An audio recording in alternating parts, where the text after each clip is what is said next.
मुल्क एक बार फिर नोटबंदी की तरफ बढ़ रहा है। सिर्फ एक साल में 500 का जाली नोट 2 गुना हो गया है और 2000 के जाली नोट में भी 55% के करीब इजाफा हुआ है। यानी आपके पास जो 500 और 2000 के नोट हैं उनमें से कुछ जाली भी हो सकते हैं। ये चेक कर लीजिएगा और आइंदा काफी ध्यान से लेन देन कीजिएगा। लेकिन सवाल ये है कि क्या जाली नोट के इस बाजार में फिर से आग लगाने के लिए नोटबंदी की जरूरत है?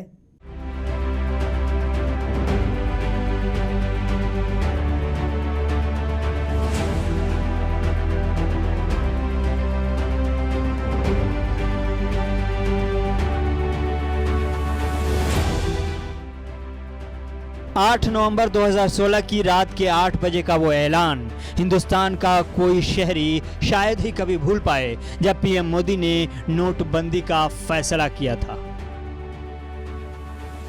8 नवंबर 2016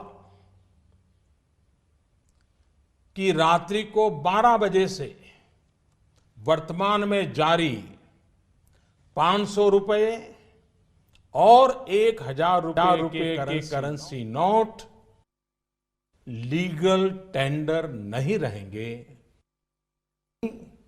ये मुद्राएं कानूनन अमान्य होंगी। पीएम मोदी के इस ऐलान के साथ ही पूरे मुल्क में अफरा तफरी फैल गई। लोग अपने ही पैसे को लेकर इस कदर बेचैन हो गए थे गोया रातों रात कंगाल हो गए हों। 500 और 1000 के पुराने नोट बंद होने के इस ऐलान के साथ ही एटीएम दर एटीएम, बैंक दर बैंक, हजारों की तादाद में लोग रात हो या दिन लंबी लंबी कतारों में खड़े अपना पैसा निकालने के लिए जिद्दोजहद कर रहे थे। भूख, प्यास और कामकाज की फिक्र किए बगैर 10-10, 20-20 घंटे तक अपना पैसा निकालने के लिए लाइन में खड़े रहे। कई लोग उसी कतार में अपनी बारी के इंतजार में दुनिया से चल बसे। सरकार की जानिब से इस नोटबंदी की सबसे बड़ी वजह जाली नोटों के चलन पर मुकम्मल ब्रेक और ब्लैक मनी को मुकम्मल साफ करना बताई गई। अवाम का एक बड़ा तबका और अपोजिशन के बेशतर रहनुमाओं ने इस फैसले के खिलाफ मुसलसल आवाज उठाई, लेकिन मीडिया की मेहरबानी से सरकार की दलीलें हामी कर दी गई और अवाम को एक ऐसी सूरत हाल से गुजरना पड़ा जिसका तस्वुर मिडिल क्लास करते हुए भी आज घबराता है। सरकार की तरफ से नोटबंदी के मास्टर स्ट्रोक के पीछे सबसे बड़ी वजह जाली नोटों को खत्म करना बताई गई। इसमें कोई शक नहीं कि हर हिंदुस्तानी जाली नोट के खिलाफ है और सरकार को इसके रोकथाम के लिए काम करना चाहिए। लेकिन उस काम में अगर ईमानदारी और खुलूस न हो तो फिर वह सरकारी फैसला किसी भी तरह से अवाम और मुल्क के मफाद में नहीं हो सकता। नोटबंदी का खुफिया मिशन जो भी रहा हो, ज़ाहिरी मकासद का हुसूल नहीं हो पाया। उसकी ताज़ा मिसाल रिजर्व बैंक ऑफ इंडिया की तरफ से इस सच्चाई का एतराफ़ है जिसमें कहा गया है कि गुज़श्ता 1 साल के अंदर जाली नोटों के जाल घने और इंतहाई घने हो गए। ऐसा लग रहा है जैसे नकली नोटों का धंधा पूरी तरह से आत्मनिर्भर हो गया है। आरबीआई के मुताबिक माली साल 2021-22 में जाली नोटों की तादाद काफ़ी बढ़ गई है। आरबीआई ने साफ कहा है कि 1 साल के अंदर 500 के नकली नोट 2 गुने हो गए हैं। गुज़श्ता 1 साल के मुकाबले में आरबीआई ने 500 के नोट में 102% जाली नोट रिकॉर्ड किया है। रही बात 2000 के नोट की तो यहां भी वही सूरत हाल है। आरबीआई के मुताबिक 54% से ज्यादा 2000 के नकली नोट पाए गए हैं।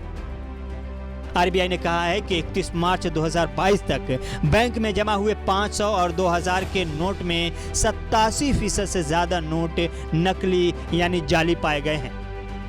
अलबत्ता 50 और 100 रुपए के जाली नोट मार्केट में कम हैं।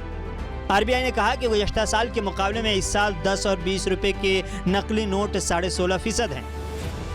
वहीं 200 रुपए के नकली नोटों में 11.25% का ही इजाफा हुआ है। अच्छी बात यह रही कि 50 और 100 रुपए के जाली नोटों में भारी कमी आई है।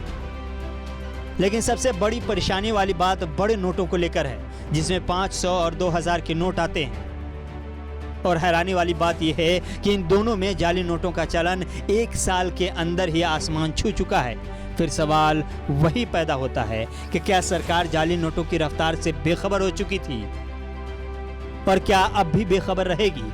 अगर हाँ तो फिर नोटबंदी का फायदा क्या हुआ? अगर नहीं तो फिर क्या फिर से सरकार नोटबंदी करेगी? ये चंद ऐसे सवालात हैं जो आरबीआई के दावे के बाद उठने लगे हैं। लेकिन इससे कहीं बड़ा सवाल यह है कि आम आवाम पर बेइंतहा मुश्किलात डालने वाले नोटबंदी से सरकार और आवाम दोनों को क्या हासिल हुआ। जाली नोट का बाजार पूरी तरह से रवादवा है और आम लोग रोजाना इसके शिकार हो रहे हैं। और दूसरी जानिब सरकार हो या सरकार का पसंदीदा मीडिया इस पर मुसलसल मुस्तकिल खामोशी बरत रहा है। फिर ऐसे में आम आवाम को और आपको भी मुहतात रहने की जरूरत है। बड़े नोट लेते और देते वक्त अच्छे से ध्यान देने की जरूरत है, क्योंकि आपकी जेब के बहुत ही करीब जाली नोट पहुंच चुका है और आपको खबर भी नहीं है। इसलिए होशियार और खबरदार।